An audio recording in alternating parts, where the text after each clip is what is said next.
Welcome. I'm Dr. Eileen Kennedy Moore, also known as Dr. Friendtastic. I'm an author and clinical psychologist based in Princeton, New Jersey. Let's hear today's question. Hi, Dr. Friendtastic. My name is Ryan. I am 11 years old. Here's my question. What do you do when peers at school put down your interests? Once at my Christmas concert in school, some student booed my hard work and my song.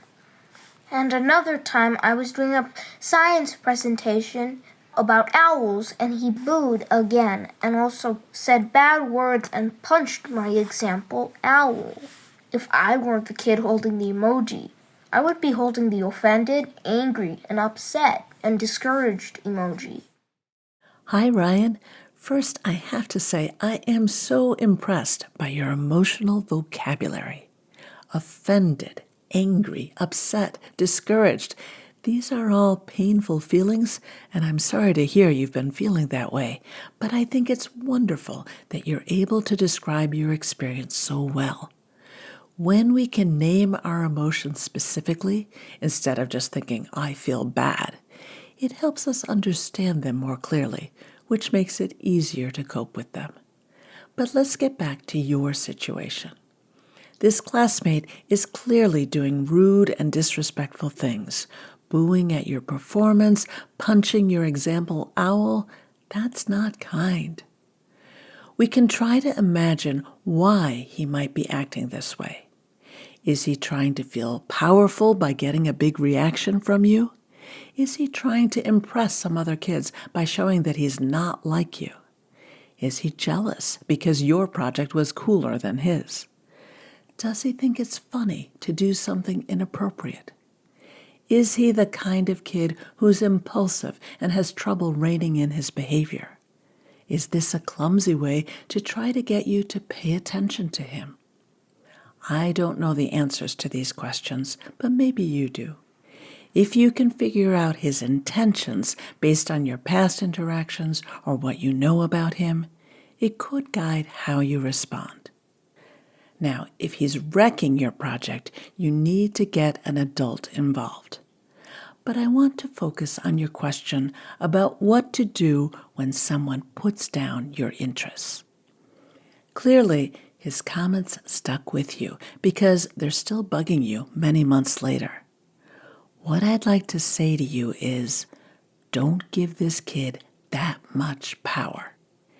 You may have heard someone say, you shouldn't care what other people think. I don't agree with that. Only mean people don't care what anyone thinks. A more useful thought is, whose opinion matters to you?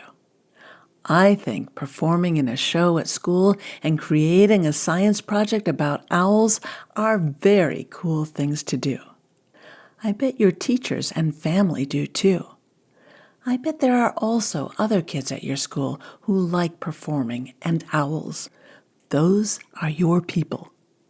So when someone puts down your interests, but they're not someone whose opinion matters to you, my suggestion is just shrug.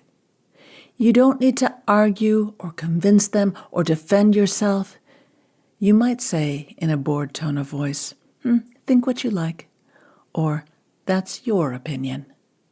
Or you might say nothing at all because that person's opinion is not important to you.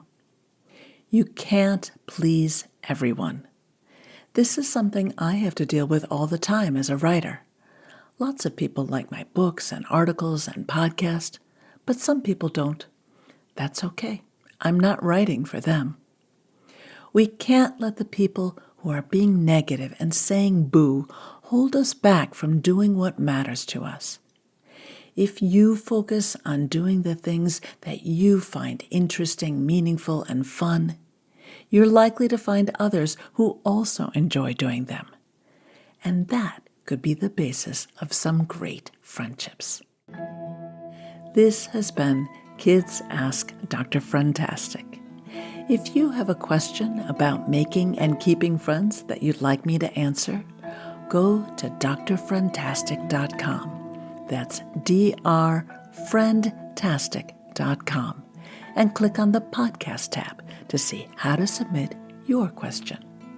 And be sure to check out my funny and practical books for kids about friendship.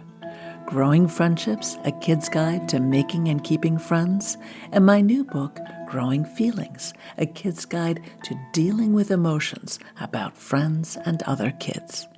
They're available through your library or wherever you buy books.